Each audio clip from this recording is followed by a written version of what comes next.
संजय दीना पाटील खासदार यांचे प्रकरणाबद्दल बातमी टीव्हीत बातमी आली, सोशल मीडियावर चालू आहे वगैरे वगैरे वगैरे.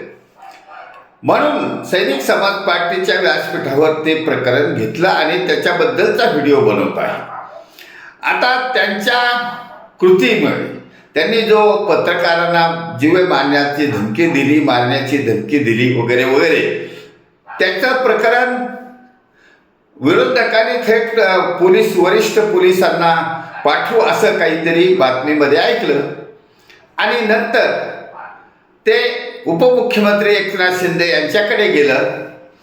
त्यांनी त्यांना बगल देऊन काहीतरी म्हटले की त्यांनी एकदा माफी मागितली म्हणजे ते प्रकरण संपलं. आता या सगळ्यांच्या वर सैनिक समाज पार्टी काय करत आहे? सैनिक समाज पार्टी ही या प्रकरणामध्ये समाजाकडे तक्रार दाखल करणार आहे. पोलिसाकडे नव्हे, गृहमंत्र्याकडे नव्हे, उपमुख्यमंत्र्याकडे नव्हे, मुख्यमंत्र्याकडे नव्हे, कोणाकडेही न करता सैनिक समाज पार्टीतर्फे ही आम समाजातील नागरिकांपर्यंत पोहोचेल अशी तक्रार ऑनलाईन करण्यात येत आहे. आता याच्यावर समाजाने तोडगा काढायचा आहे. हे कोणी तोडगा काढणार नाही, कारण ते खासदार आहेत, लोकप्रतिनिधी ते म्हणतात म्हणून लोकप्रतिनिधी आहेत. त्याचा प्रवास पण पेपरमध्ये वाचण्यात आला.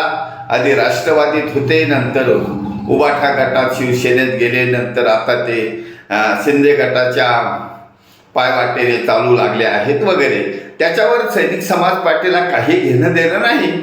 परंतु सैनिक समाज पार्टी एवढं सांगते, समाजाला सांगते की अशा प्रवृत्ती ज्या पत्रकारांना दमदाटी करतात, अशा प्रवृत्ती आपले लोकप्रतिनिधी असू शकतात का? असलं तर या नागरिकांचं स्वातंत्र्य अबाधित राहील का? जर अशा लोकप्रतिनिधीकडूनच आपल्याला धमक्या येत असेल, पत्रकाराला धमक्या येतात, सामान्य माणसाचं काय घेऊन बसलात? मग आपण सावध झालं पाहिजे. आपणच आपल्या जीवनाचा शिल्पकार व्हायला पाहिजे. त्यामुळे सैनिक समाज पार्टीने आम समाजातील नागरिकांना, मतदारांना आवाहन केलं आहे, काही ह्या तक्रारीची दखल घेऊ नका, तक्रारीवर काही प्रतिक्रिया करू नका, जरूरत नाही, परंतु सावध व्हा. 2029च्या लोकसभा आणि विधानसभेच्या निवडणुकीसाठी सावध व्हा आणि सैनिक समाज पार्टीच्या उमेदवारांना अल्प खर्चात निवडून द्या, जेणेकरून या महाराष्ट्रात छत्रपती शिवाजी महाराजांच्या रयतेच्या राज्याची पुनरावृत्ती करणे सहज शक्य होईल. केवळ मतदारांच्या जीवावर होईल, कारण सैनिक समाज पार्टी ही समाजाची पार्टी आहे. आम समाजातल्या मतदारांच्या जीवावर उभी राहिलेली पार्टी आहे आणि ही सैनिक समाज पार्टी एक क्वालिफाईड अँड इंटेलिजंट समाजाने आपलीशी केलेली पार्टी आहे. सैनिक आणि समाज, जय जवान जय किसान या नाऱ्याचा मतितार्थ घेऊन, या नाऱ्याला मार्गदर्शक म्हणून पुढे चालू झालेली आहे.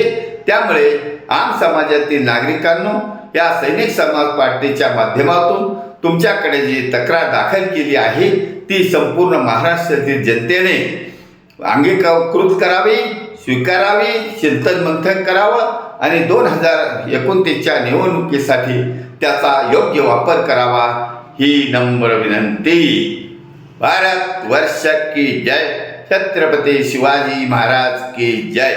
सैनिक समाज पार्टीचा विजय असो.